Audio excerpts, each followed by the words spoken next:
Today we're going to go through the Unit 1 practice test. Remember, this comes at the end of every unit, and we spend 2 days going over this, and the entire purpose is to help you. So I'm going to give you time to practice each question to show what you know, and then I'm going to show you and explain the work so you can check your work and make corrections. This is not a work of art. It doesn't need to look pretty, so you can practice and then maybe use a different color like red or something and make little corrections saying, okay, don't forget to do this. I messed up here.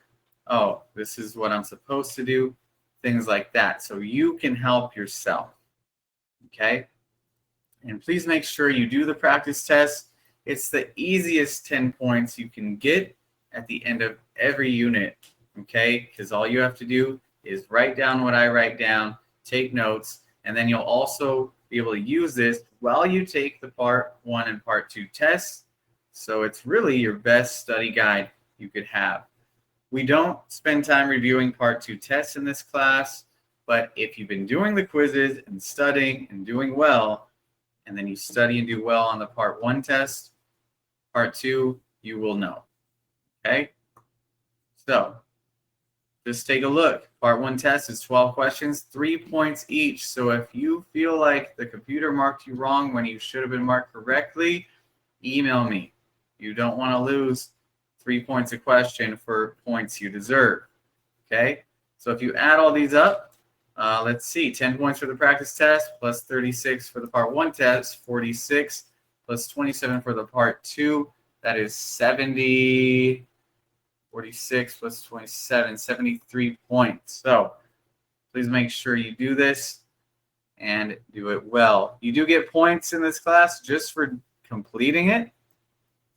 It's up to you to make sure the work is correct. So, like I said, I'm going to show you a question. And if you'd like to practice, which I highly recommend, pause the recording, and then I'll show the work and walk you through it. Now, if you solve this and you got an answer different than those choices you see, that's a red flag. Okay, I got to double check my work. So here's the work. You're going to take each equation, and you could use substitution. You could use linear combination. Ultimately, we're finding a solution to the system of linear inequalities. What's key here is you have a positive 1y and a negative 1y, which means all we need to do is add these two together, and these will eliminate, okay? Usually with elimination, remember, you have to multiply at least one of the equations by something, like -1 or 2, or depends on the equation, to be able to add and eliminate. Well, this one's set up already quite nicely. If you're using substitution, you need to solve for y, so we need to get this over there, and then you could plug into y here. But that's not the way I chose to solve. So I added them together. The y's go away. And use inverse operations to undo what's happening to x. So we get x is equal to 3. Right away, C and D are out. Okay. Now we take that 3 and we substitute into either equation. It does not matter which one. Because remember, this is a solution to both. It will make both a true statement. Okay, and these are linear equations, not inequalities. All right, so we substitute in 3, and we need to solve for positive y. So first we need to add 6 to both sides, get that away. Now there's a pesky negative sign there. Well, you can multiply or divide by a -1. We don't need to worry about flipping the sign because it's not an inequality. So we're going to get the y value of -4. So remember, for any system of equations, you want to list your point as an ordered pair. Number 2. Camila has 7 less than 4 times Mateo's number of Pokemon trading cards. The sum of their cards is greater than 51. Listen to the words you're hearing. What does that look like in math? Okay. And then the last part of the question, what is the least number of cards Mateo can have? Round to the nearest whole number.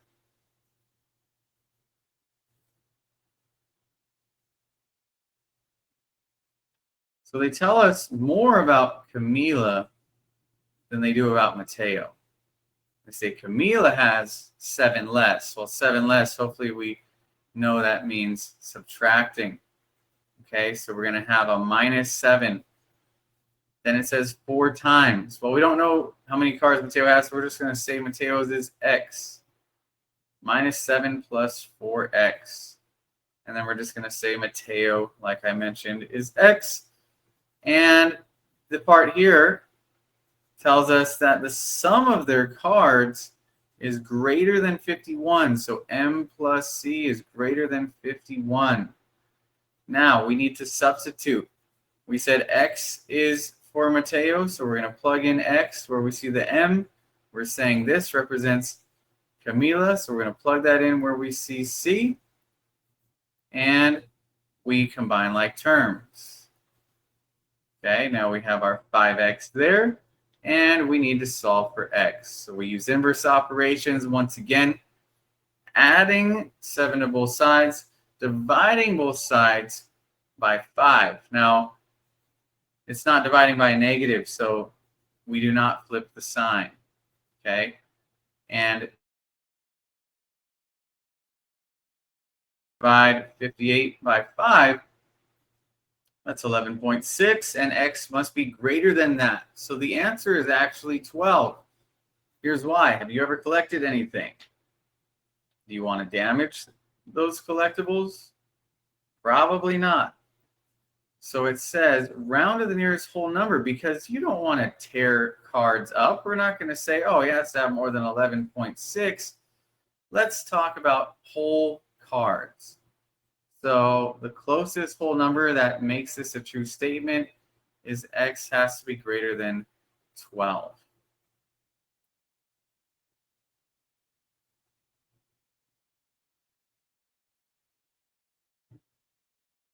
Number 3, write the interval notation for this compound inequality and explain why, parentheses, brackets, etc. So why are you using parentheses, brackets, etc.?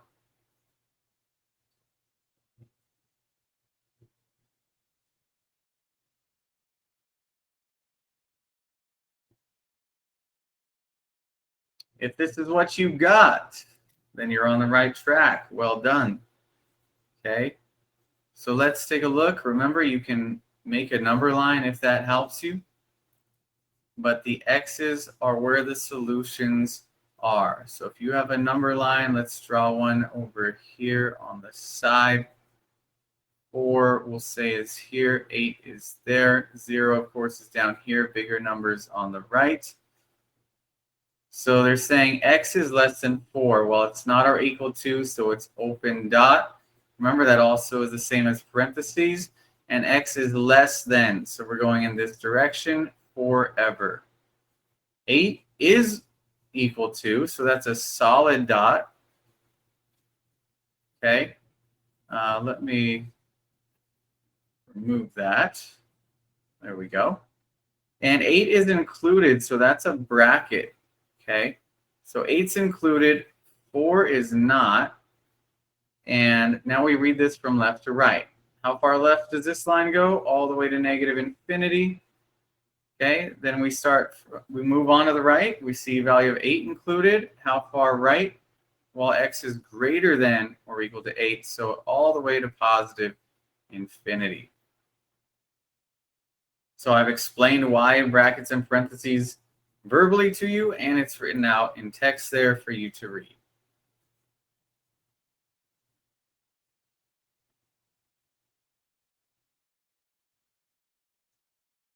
Okay, number 4, plot the inequality on the number line, very similar to what we just did, and explain why you chose the endpoints and its locations.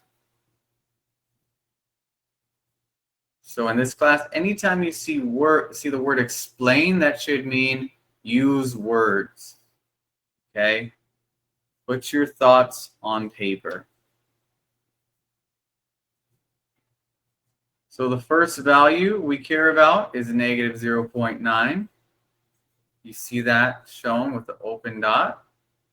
arrow to the left, and then 1.1, solid dot, arrow to the right. Okay, so less than means arrow left. Greater than means arrow right. If there's a not or equals to, there's not that flat line underneath the inequality sign, that means open dot. It's not included in the solutions. Okay? And of course, then if it is or equals to, like we see x is greater than or equal to 1.1, that's going to be a solid dot. 1.1 will be part of the solution.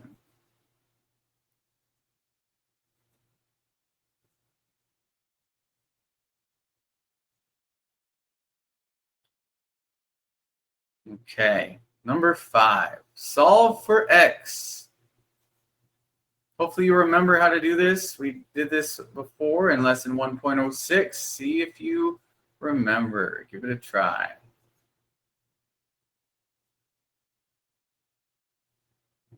Now that you've had some time to practice, let's look at the work. Okay, in class we talked about breaking up this inequality into two separate ones. We said, okay, you can take this and solve for x, which is true. And then you can take this and solve for x, and then you can find your answers. But the other way is to isolate x doing the same thing to all three sections. So just like an equation or an inequality, you guys know this. When you divide, you have to divide both sides. If you add, you have to add to both sides, right? Things like this. So if there's three sections, you have to do the same thing to all three. So we want to eventually get x by itself in here. So we can subtract 6 from all three sections. Now we use the inverse operation of dividing because it's inverse of multiplying. Remember, anytime two things are touching, that means multiply, right? Remember that. So we divide everything and we get x by itself. When I say by itself, I mean it's between inequality signs with nothing else going on there.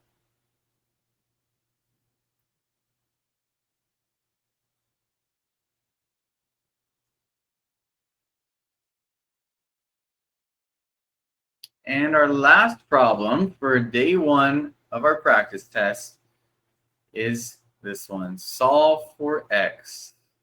This is an OR situation. Notice that word or in the middle. And remember, that does make some kind of difference. We will see that in just a moment.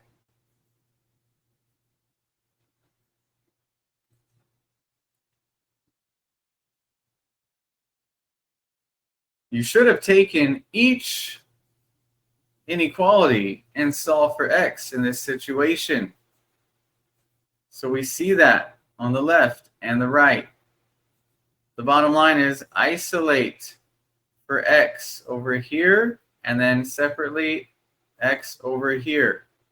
So what's happening to it? There's a minus 10 and we want to use inverse operations, get rid of it.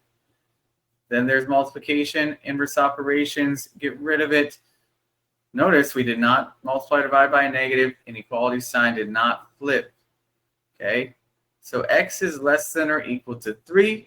Over here, again, inverse operations. This one is a little more tricky, just a touch. Okay, so you want to think about it like this. Since 3/3 equals 1 whole, okay, then you can do this. You can take 1/3 x and multiply it times 3, which is the same as 3 over 1. If you multiply this across, you'll get 3 over 3x, which is the same as 1x, which is the same as just x. So that's why we do this. The bottom line, if you see a fraction with 1 in the numerator, divide by the whole number that you see in the denominator. Now we have our two inequalities. Remember, OR means the solutions are separated. If we were to draw these on a number line, we weren't asked to, but that would mean you write the word OR. Okay? Notice this also did not ask you to write an interval notation. So we just write our two solutions with the word or in between. And that is the end of our first half of the Unit 1 practice test. Rewind, pause, fast forward this video to get everything you need and study it the best you can.